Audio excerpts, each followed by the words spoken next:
Je vous entends pas. Voilà, vous m'entendez là? Ouais, très Oui, oui. bien. Très bien. Alors, on est aujourd'hui donc le 14 Tevet et nous allons commencer le chapitre 12 du Tanya. Donc, je répète rapidement hier ce qu'on a vu. On avait vu donc quelle était la situation donc du rachat Vetovlo. Donc, on va donner un peu une image, si vous voulez, avec une guerre qui est faite entre deux rois, donc qui veulent absolument vaincre la cité.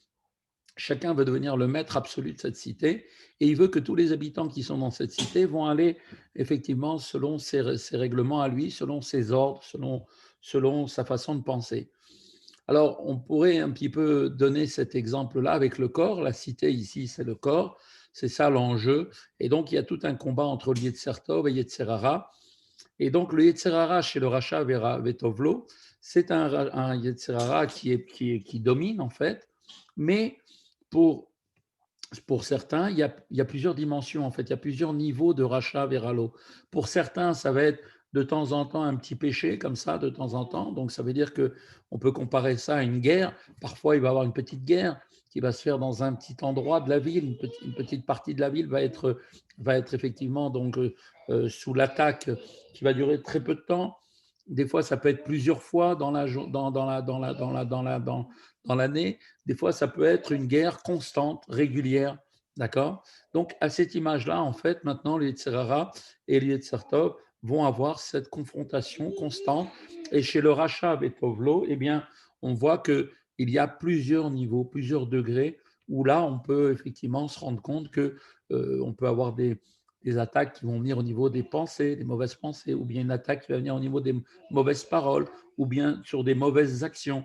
Après, ça peut être peut-être d'une manière relative, une fois peut-être de temps en temps pour certaines personnes. Parfois, ça peut être plus souvent. Et pour d'autres, ça peut être constamment. Ensuite, on avait vu hier le rachat Veralo. On avait dit donc celui-là, malheureusement, jamais chez lui l'esprit donc du bien ne domine à aucun moment. Et donc, il est devenu tellement habitué à faire des fautes que maintenant, il se pose même plus de questions. Pour lui, c'est même plus un problème de faire des péchés. Sa vie est faite ainsi qu'il fait des fautes constamment et que quoi qu'il arrive, eh bien, il ne sera pas du tout gêné par le fait de faire ces choses-là.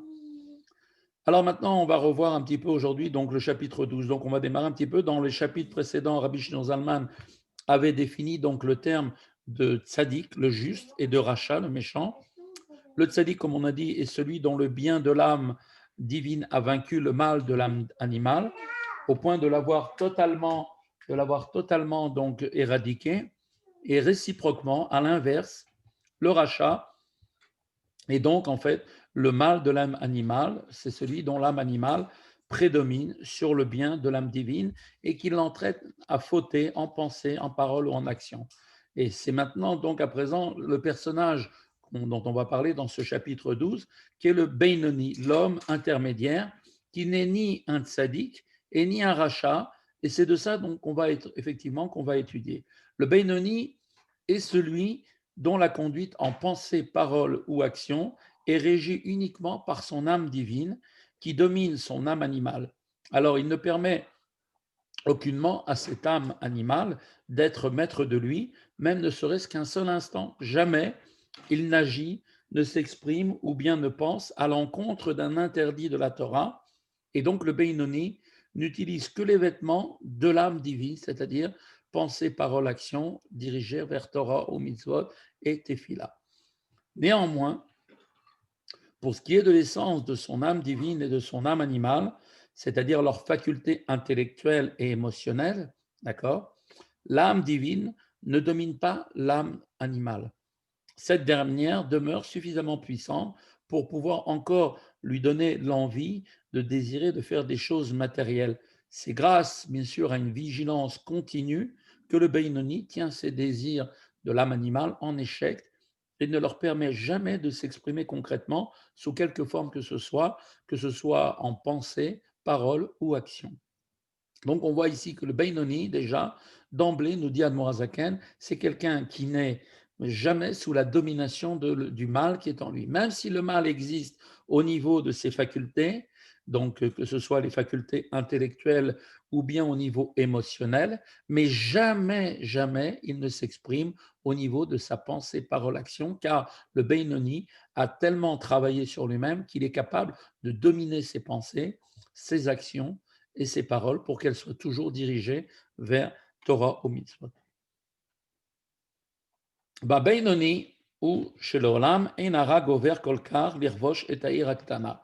Et donc, le Beinoni, l'homme intermédiaire, est celui dont le mal de l'âme animale n'acquiert jamais suffisamment de force pour conquérir la petite cité, c'est-à-dire le corps qui est lui-même comparé à une petite cité et qui est l'objet d'un conflit entre l'âme divine et l'âme animale. Leit la beige begouf l'artio, au point que ce mal pourrait se revêtir du corps et de le faire fauter. Jamais ça arrive au Benoni une chose pareille. D'accord? Daïnou, c'est-à-dire, chez Shlosha Levush Nefesh Bahamit, chez Marshava Dibur Maase, chez Mitzad Aklipa, c'est-à-dire que les trois vêtements de l'âme animale, d'accord, qui sont pensés par l'action, qui provient de la klipa, c'est-à-dire des pensées, donc des paroles ou des actions interdites, dont la vitalité vient de la klipa, comme on l'avait expliqué dans les précédents chapitres, eh bien, aucun de ces vêtements de l'âme animale sont chez le Benoni, à tel point qu'elles sont complètement elles ne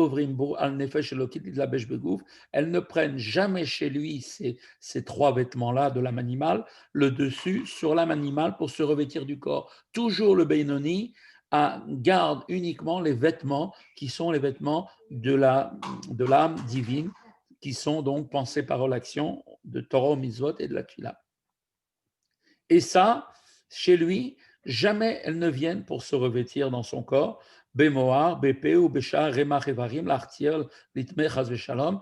Et jamais il en arrive donc que cela peut arriver à venir interférer au niveau du cerveau, de sorte que le cerveau nourrisse des pensées interdites, le vêtement qui est donc le vêtement de la pensée de l'âme animale, ni dans la bouche pour prononcer des paroles interdites, le vêtement de la parole, ou bien d'un autre des 248 membres pour agir de façon interdite, donc le vêtement ici de l'action. Les vêtements de l'âme animale n'atteignent jamais, d'aucune manière, aucun de ces membres pour les faire fauter et donc pour les souiller, shalom. Il serait dans ce cas, si il se laissait aller à cela, un rachat et non un Benoni, puisque le rachat, lui, c'est celui quand il subit ses attaques, eh bien, malheureusement, va céder. Lui, le Benoni, il ne cède pas. Il est toujours constamment en mesure de dominer ses pensées, paroles et actions au niveau des trois vêtements. Rak sheshlosh levushe nefesh elokit em levadam mitlabeshim beguf shem marshava dibur maase shel tarieg mizot Torah. Et comme on vient de dire, au contraire, seuls les trois vêtements de l'âme divine s'habillent dans le corps, lesquels sont la pensée, la parole et l'action, qui elles-mêmes relèvent ces trois vêtements des 613 commandements de la Torah. Velo avar avera miyamav, velo yavor leolam. Et le Beinoni n'a jamais été quelqu'un qu'on peut dire qui n'a jamais commis de transgression et qui n'en commettra jamais. Velo nikra lav shem racha, afilu sha'acha, verega achat, kol yamav. Et le nom de Racha ne lui sera jamais appliqué, même ne serait-ce que temporairement, ne fût-ce qu'un seul instant tout au long de sa vie. Le rabbi en fait amène ici une petite note en disant il y a une question connue concernant cette affirmation que nous donne ici Admor Azaken. Il nous dit selon laquelle le Beinoni est un homme n'ayant jamais commis de faute. Alors tout de suite la question suivante et tout de suite les gens posent la question immédiatement. Alors si c'est un Beinoni, c'est quelqu'un qui n'a jamais fait de faute dans sa vie, alors même ce niveau-là, on n'est jamais capable de pouvoir l'atteindre. Est-ce que par la tchouva, le fait de revenir à Dieu qui va suivre, eh bien, est-ce qu'on peut atteindre le niveau de Beinoni malgré les fautes passées? Parce que le repentir, la tchouva, c'est par rapport malheureusement à des mauvaises actions qui ont été faites avant. Donc, si on dit que le Beinoni, c'est quelqu'un qui n'a jamais fait de faute, et que c'est seulement de cette manière-là qu'on le définit, alors celui qui va faire tchouva, même lui, ne pourra jamais accéder à ce rang de Beinoni, a priori. Donc là, le repentir, comme on l'a vu, ouvre au contraire la possibilité de s'élever au niveau de tzaddik. Le niveau de Beinoni ne peut pas être hors de portée, puisque la personne qui fait tchouva atteint le niveau de tzaddik, c'est-à-dire au-dessus même du Beinoni. Donc le niveau de Beinoni, comment c'est possible de ne pas pouvoir y accéder? Donc là, on ne comprend pas ce que dit ici le Admor Hazaken. Alors le Rabbi répond à cette question de la manière suivante. Quand Rabbi Shneor Zalman nous affirme ici que le Beinoni n'a jamais commis de faute, il ne faut pas comprendre ici qu'il serait question de tout le vécu du Beinoni, tout au long de toute sa vie physique. On veut dire qu'en tant que Beinoni, une fois qu'il a atteint ce niveau-là, eh bien, il n'a jamais fauté. Pourquoi? Parce que l'état spirituel du Benoni est tel que la faute dans le passé comme dans le futur est complètement inconcevable, en ce sens qu'il ne faudra pas, même s'il était sujet lui aussi à des tentations et aux mêmes épreuves que celles qu'il avait éprouvées précédemment, avant qu'il ne s'élève à cet état. Il est donc maintenant à ce titre possible de dire qu'il n'a jamais fauté. Donc on voit que quand la personne, par la Teshuvah, est arrivée donc en fait au statut de Beinoni, donc c'est-à-dire quelqu'un maintenant qui a pris la ferme résolution que ni ses paroles, ni ses pensées, ni ses paroles, ni ses actions ne seront jamais touchées par les vêtements de l'âme animale qui veulent l'emmener à faire la faute, eh bien, à ce moment-là, on dira de lui qu'il n'aura jamais fauté, puisque même les fautes d'avant ne sont plus du tout, quand il est confronté à la même situation, dans la même manière de la même situation, effectivement, eh bien, il ne faudra jamais. La seconde partie de l'affirmation de Rabbi Shneor Zalman, selon laquelle on dit que le Beinoni ne commettra jamais de faute dans le futur, doit être elle-même aussi prise dans cette même façon de voir. Elle ne signifie pas que le Beinoni, d'accord, pas que pour le Beinoni, la faute est impossible. On ne dit pas une chose pareille. On ne dit pas non plus qu'il a perdu son libre arbitre, mais plutôt son état présent est tel qu'il exclut maintenant toute possibilité de faute ultérieure, quelles que soient les épreuves qu'il pourra endurer, car il a atteint un tel niveau de prise de conscience de Dieu que plus rien ne peut venir maintenant lui faire changer d'avis. Donc, pour être qualifié de Benoni, il faut répondre à ces conditions. Ainsi, on voit maintenant, pour bien définir ce qu'est un Benoni, c'est que l'état spirituel de cette personne n'exclura pas les fautes, d'accord, que du fait des conditions, que uniquement que dans sa situation maintenant. Ce qu'il était avant, on n'en tient plus compte. L'ardoise est effacée. Si bien que, effectivement, il est potentiellement un rachat, puisque le mal est toujours présent en lui, mais en vérité, il pourrait fauter et malheureusement, il aurait pu, effectivement, s'il n'était pas dans des circonstances comme celles qu'il a aujourd'hui, il pourrait arriver à fauter. Mais lui, chez lui, le Beinoni, quelqu'un de ce niveau-là est quelqu'un qui a est complètement en mesure de se dominer. De la même façon, Rabbi Shneor Zalman conclut, le nom de rachat de celui, en fait, c'est celui qui faute en pensée, parole ou action, ne lui a jamais été appliqué au Beinoni, même temporairement. En effet, le Beinoni est arrivé à un tel état qui exclut complètement la faute, quelles que soient les circonstances passées comme futures. Donc voilà maintenant ce qu'est un Beinoni. Le Beinoni, c'est quelqu'un qui a atteint cette dimension-là, où plus jamais, ni en pensée, ni en parole, ni en action, le Yetzer Hara peut prendre la place de l'âme divine. Chez lui, il n'y a que l'âme divine qui s'exerce au niveau de ces vêtements-là. D'accord? Maintenant, la question reste encore à comprendre pourquoi un homme si élevé est simplement considéré comme un Benoni et non comme un tzaddik. C'est là la question maintenant qu'on va essayer d'étudier.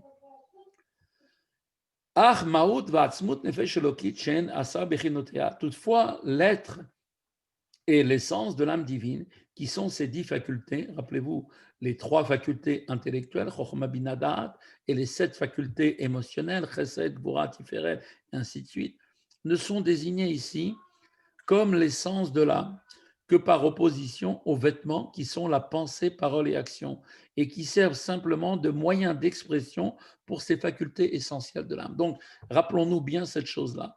En nous, chacun d'entre nous possède 10 facultés. Ces facultés sont liées à l'essence de l'âme.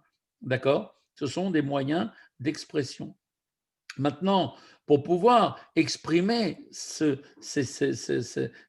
facultés-là à l'extérieur, l'âme a besoin de 3 vêtements, de rentrer dans 3 vêtements, d'accord, que sont la pensée, parole et action. C'est clair. Mais en ce qui concerne ces 10 facultés, eh bien, il n'y a pas une souveraineté ni de domination exclusive sur la petite cité qu'est le corps.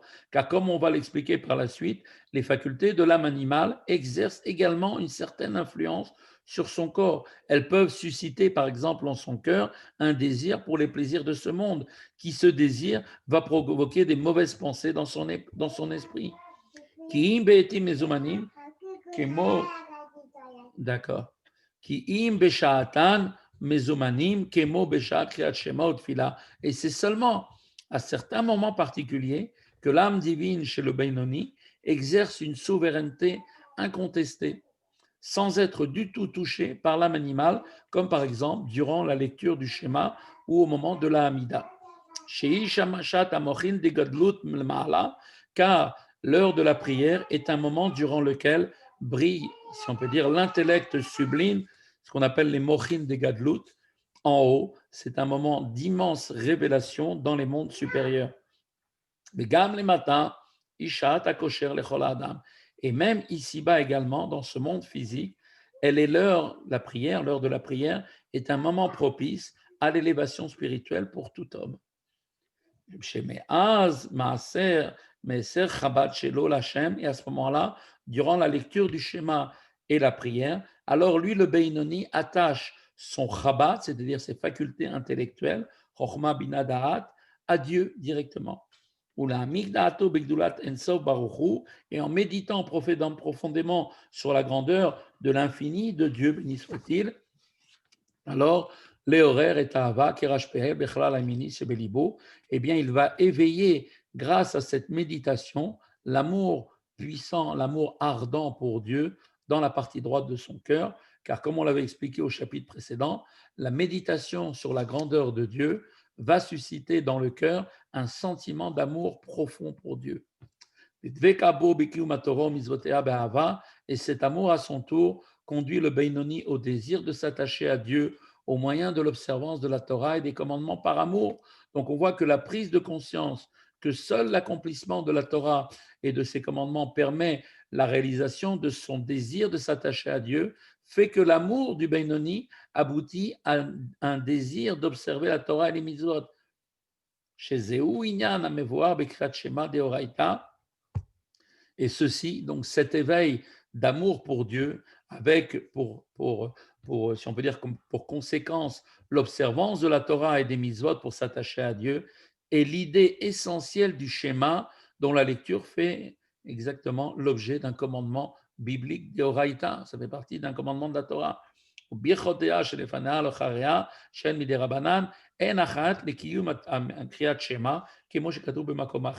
on sait très bien que toutes les bénédictions qui précèdent le schéma et qui font ensuite suite au schéma, qui ont été instituées par les rabbanan, les chachamim, constituent une préparation qui permet la réalisation de l'idée essentielle de la lecture du schéma, qui est d'avoir l'amour de Dieu, comme cela est expliqué par ailleurs. Donc on voit, chez le Beinoni, à ce moment-là, quand il est au moment de faire le Kriyat Shema, ou quand il est en pleine Amida, à ce moment-là, le mal qui se trouve de son côté gauche, qui est donc la partie de la résidence où se trouve le Yetzirara, eh bien, cette partie gauche se trouve là, à ce moment-là, au moment du schéma ou de la prière, quand l'amour de Dieu brûle dans le cœur du Benoni. Alors, le mal qui se trouve dans le côté gauche de son cœur, qui est, comme vous le savez, le siège principal de la manifestation de l'âme animale, eh bien, à ce moment-là, cette partie gauche est pliée, soumise devant le bien qui se propage dans le côté droit du cœur, lieu de manifestation de l'âme divine issue des facultés de Chabad, du cerveau, qui sont attachées à la grandeur de l'Ensof Baruch Hu. On voit très bien maintenant de là que chez le Beinoni, à des moments très précis, il est complètement comme un tzaddik, il devient du niveau de tzaddik, puisque ça, son amour débordant pour Dieu, qu'il a révélé grâce à la réflexion sur la grandeur de Dieu par les trois facultés intellectuelles que sont la sagesse, la compréhension et la connaissance, Chabad, eh bien, a éveillé en lui et va répandre un amour pour Dieu dans le côté droit du cœur, qui est aussi l'emplacement de l'âme divine, rappelez-vous. Et donc cet éveil d'amour profond va provoquer la soumission du mal de l'âme animale devant le bien de l'âme divine. Et à ce moment-là, ça va se répandre dans tout le cœur. Et donc même l'âme animale sera complètement submergée de l'amour provenant de l'âme divine. Et donc, à l'heure de la prière, quand le Benoni éveille son amour pour Dieu par la méditation, eh bien, son âme animale est complètement inactive et il n'éprouve à ce moment-là plus aucun attrait pour les plaisirs physiques. La souveraineté de son âme divine est alors à ce moment-là totale et incontestable. Mais lui, le Benoni, contrairement au tzaddik, malheureusement, après la prière, cet état de choses ne dure que le temps de la prière. Après la prière, quand l'intellect sublime du En-Sof, béni soit-il, ne brille plus, c'est-à-dire quand la révélation spirituelle engendrée par la prière cesse, alors le mal de son âme animale se ranime à nouveau dans le côté gauche du cœur, et à ce moment-là, le Beinoni éprouve encore une fois un désir pour les plaisirs de ce monde et de ses délices, car le mal dans le cœur du Beinoni demeure inchangé après la prière, comme Rabbi Shneur Zalman va l'expliquer brièvement par la suite. On voit de là, donc maintenant, on a commencé à poser clairement devant nous, grâce à cette étude du 12e chapitre, ce qu'est la situation du Beinoni. Donc le Beinoni n'est ni un tzaddik, ni un rachat. Il n'est pas un tzaddik parce qu'il a un amour pour Dieu qui peut être très très fort, très puissant, qui est atteint à certains moments de la journée, comme par exemple au moment du Kriyat Shema pendant la Tfila, ou bien de la Hamida. Et à ce moment-là, son amour pour Dieu est tellement grand parce qu'il révèle, donc grâce à ses méditations, un amour tellement fort que cet amour vient submerger complètement le Yetzirah, qui devient complètement anéanti, annulé à ce moment-là, ne peut plus du tout s'exprimer. Et à ce moment-là, le Beinoni ressent un amour tellement fort pour Dieu qu'il n'y a plus aucun attrait pour les choses matérielles de ce monde. Mais cet état, contrairement au tzaddik, qui chez lui, cette dimension reste constante, cet amour pour Dieu ne s'éteint jamais et jamais le Yetzirah peut se revenir. Chez le Beinoni, la possibilité du Yetzirah peut revenir au niveau de ses facultés intellectuelles et émotionnelles. Mais, rappelons-nous, jamais, au bien jamais, dans les vêtements. Les vêtements du Benoni sont toujours des vêtements liés à la Torah et au Mizot, donc liés à l'âme divine uniquement. Alors que le rachat, lui, la différence, c'est que c'est toujours l'âme animale qui domine chez lui. Et quelquefois, quand il est tzaddik vetovlo, alors l'âme divine prend le dessus. Et à ce moment-là, il va regretter les erreurs et, par exemple, il va limiter les actions qui sont faites où le Yetzirah ne pourra pas parfois venir prendre possession de son corps, qui est donc comme cette ville où deux rois sont en train de se combattre. Voilà, c'est ici que s'arrête le cours d'aujourd'hui.